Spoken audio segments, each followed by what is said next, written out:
High, ఇందాకే Michael movie premier చూడడం జరిగింది. సో మూవీ ప్లాట్ అనేది నేను ఎక్స్ప్లెయిన్ చేయాలనుకోవట్లేదు, ఎందుకంటే everybody knows it was a biopic of Michael Jackson గారు. అండ్ చిన్నప్పటి నుంచి వాళ్ళు ఎలాంటి హర్డిల్స్ ఫేస్ చేశారు అండ్ అసలు తన లైఫ్లో ఎలా అచీవ్ చేశాడు తను అనుకున్నవి అనేవి కంప్లీట్లీ ఈ మూవీలో చూపించడం జరిగింది.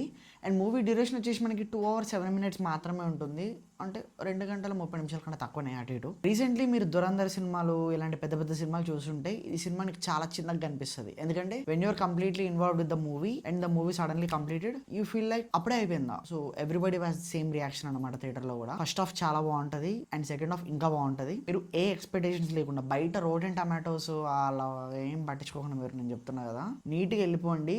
చాలా స్లోగా డ్రామా స్టార్ట్ అవుతూ ఉంటుంది and every character has worth. మీకు చాలా బాగా నచ్చుతుంది. బ్యాక్గ్రౌండ్ స్కోర్ స్పీక్ చాలా బాగా వచ్చింది. The character played by Michael Jackson గారు ఇస్ రాక్స్ దింపేశాడు అసలు. లైక్ ఆ ఎక్స్ప్రెషన్స్, ఆ డ్యాన్స్ మూమెంట్స్, ఆ ఫ్రీక్వెన్సీ ఎవరు అసలు వాళ్ళ మేనల్డ్ అని చెప్పలేనులే కానీ నిజంగా ఇరగొట్టేశాడు అసలు. చాలా బాగా చేశాడు. అండ్ ఇంకోటి ఏంటి అని అంటే మూవీ మీరు ఏ ఎక్స్పెక్టేషన్స్ లేకుండా వెళ్ళండి. అది చాలా స్లోగా స్టార్ట్ అయిపోతూ ఉంటుంది మూవీ, ఎందుకంటే బయోపిక్ అంటేనే అది చిన్నప్పటి నుంచి ఏం జరిగింది, ఎలా జరిగింది, ఎందుకు జరిగింది అనే చూపిస్తారు. అండ్ మీరు మూవీలో సాంగ్స్ మంచి మంచి ఎక్స్పెక్ట్ చేయొచ్చు. గ్రేట్ ఆల్బమ్ అవుట్ సైడ్ మీరు థియేటర్లో చూస్తారు అండ్ మీకు అది ఎక్కడ డిసప్పాయింట్మెంట్ అనిపించదు. అండ్ ట్రస్ట్ మీ, మూవీలో మీకు ఎక్కడ ఫ్లాస్ ఉండవు.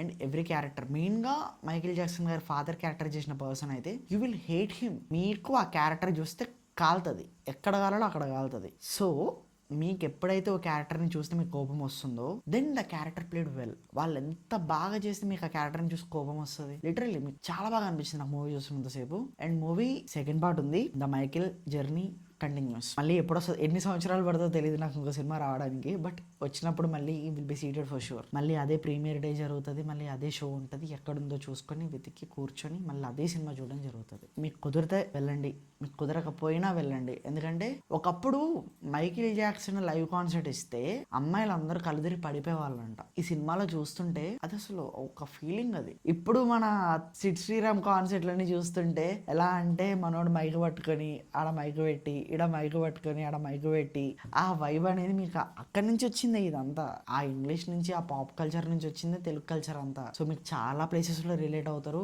అండ్ మీరు ఎక్కడ కూడా డిసప్పాయింట్మెంట్, మళ్ళీ చెప్తున్నా, మీరు డిసప్పాయింట్ అవ్వరు. ఎవ్రీ పెన్నీ వర్త్ ఈ సినిమాకి. తప్పకుండా వెళ్ళి చూడండి. ఇలాంటి రివ్యూస్, సజెషన్స్ అండ్ అప్డేట్స్ ఇంకా కావాలి అనుకుంటే మన ఛానల్ సబ్స్క్రైబ్ చేసుకోండి అండ్ ఆ నోటిఫికేషన్స్ కూడా కొంచెం ఆన్లో పెట్టుకోండి మామ. Thank you and wheels another video. By.